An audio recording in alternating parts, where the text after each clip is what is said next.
আপনারাই বলেন এই সময় আমি কাটার নিয়ে কী করছি? অবশ্যই বাগানের কোনো কাজ করছি।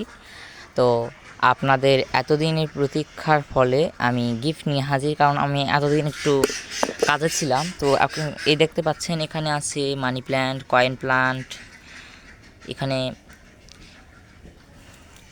ডারজেনিয়া আছে। ডারজেনিয়া কিন্তু একটা গোপন বা বলতে পারেন নতুন ভ্যারাইটির একটা চারা, আমার কাছে অনেকগুলোই ছিল।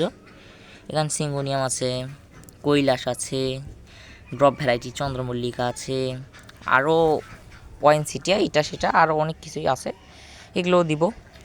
তো সব কিছু তো অত আর ভিডিও করার যায় না, তো যেগুলো যেগুলো ভিডিও করা যায় আমি পার্সেল করার সময় একবারে আমি ভিডিওতে দেখাবো। হ্যাঁ, আর যাদের যাদের এইরকম গিফট লাগবে তারা তারা আমার পাশে থাকবেন, আর ভিডিওগুলো ভালোভাবে যেটা যেটা বলবো সেটা সেটা করে গিফট জিতে নেবেন। বাই।